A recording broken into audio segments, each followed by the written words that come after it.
Hi, my name is Bob Inhoff, and I would like to help you keep your 454 Big Block Chevy from overheating. If it overheats, maybe we can help. Before we tell you how to cool down your Big Block 454 Chevy or this 468, we got to make sure it's tuned and timed properly, then we'll cool it down. The first thing we want to talk about now are the splash guards on your fenders. You have two, a left and a right. They're made out of something like linoleum. They're designed to keep splashes from the inside dough. The main objective is to keep the outside ambient air from entering the engine bay. A lot of people think they don't have to be there. They do. They keep the outside air from entering the engine bay and swirling around. And if you don't have them, that's bad. You have too much air. A fan clutch is most important. Is it working properly? Is it not working properly? I had an issue a long time ago. I talked to a thermal engineer. He says, make some straps, make it a mechanical fan, and watch your temperature. I was vapor locking. I was getting hot. I did what he said, ran the car for almost an hour. It never got hot, sat on 180. A fan clutch is most important. Is it working or is it not working? That's important. Let's talk about a fan blade for a big block Chevy. First of all, the correct fan blade is a must. This fan blade on a standard big block Chevy is a 394-7772. It's designed to function with a 331 rear. It draws the correct amount of cubic feet of air per minute to keep the big block 454, 468 cool. If you have an LS6 1970 with a 410 factory rear end, they have a 3976064 fan blade. Why? It draws more cubic feet per minute and keeps the big block from boiling over. Now we'll talk about a fan shroud. Is it important? It's one of the most important things on this car. And the fan blade. Why do the 394-772 blades have a curved tip? The curved tip matches the radius of the fan shroud. So when this fan is spinning, it scoops out every little cubic feet of air that it needs to cool down your big block. So the correct fan shroud. It's one of the most important things on this car. The old 454 Chevys, they used a 4-row copper brass radiator. It was a very big radiator. All GM radiators in the 70s to the 80s are the same. This radiator in this car is out of a Buick or a Pontiac station wagon. It's a standard 4-row GM radiator. You can have a copper radiator, you can have aluminum, you can have all kinds of things. This top plate, it's black. Black dissipates heat.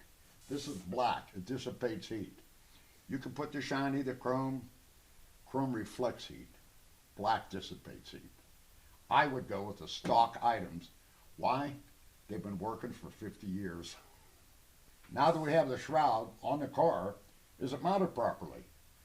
It must be mounted solid to the bottom of the radiator, bolted to the top of the radiator. And on 70s, you will find an air gap on the driver's side over here. There's an air gap about a 1/2 inch or 5/8 wide. What I did with mine, brings it down 2 or 3, maybe 4 degrees. Go to Lowe's, Home Depot, some hardware store. Get some foam rubber, sticky back tape, put it on the side, and you just drop 3 more degrees on your car. And now we're going to get there. It's working fine. I'm not the sharpest knife in a drawer, but I do have the proper pressure cap on my radiator. What's inside? Nothing special. I don't have mother's oats, raisins, or grapes in it. I have water from my garden hose and some antifreeze from a local antifreeze store. I've been doing this since 1970. No special additives, no nothing. If your cooling system is built as GM built it, All you need is water out of a garden hose and you'll be a happy camper. Let's talk about air conditioning. If you want to convert your air conditioning to operate on 134, that's an excellent idea. But if you have an air conditioning system from Chevrolet, the Harrison system, operating on 112, R12, Freon, R12 is the best cooling system known to mankind. If yours is working fine on R12, do not convert.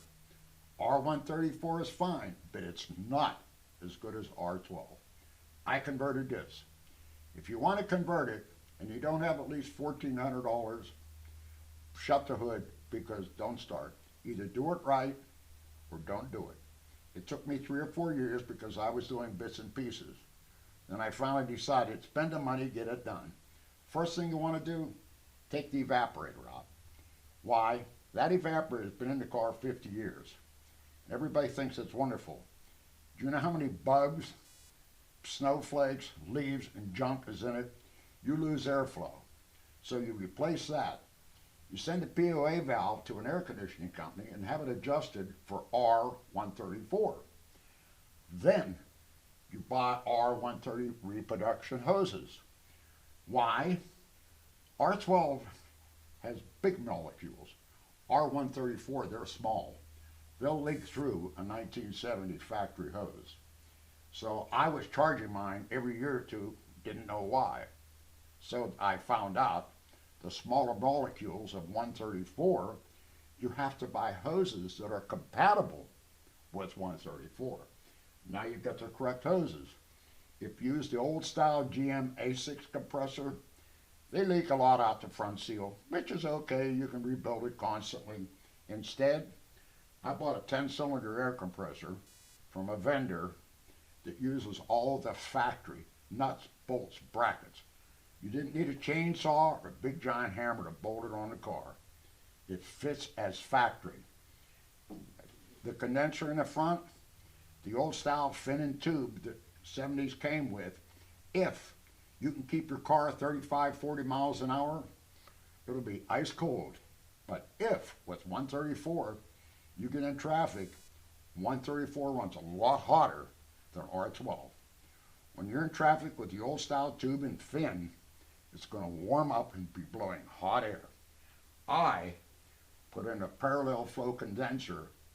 It sits in front on the stock Chevrolet brackets, and it does not touch my radiator. There's an air gap about 2 inches at the bottom, an inch at the top.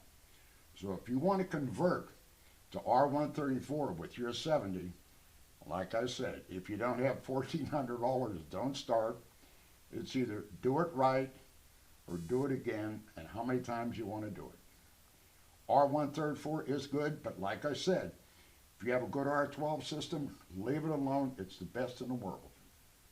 Thanks for watching, and be cool.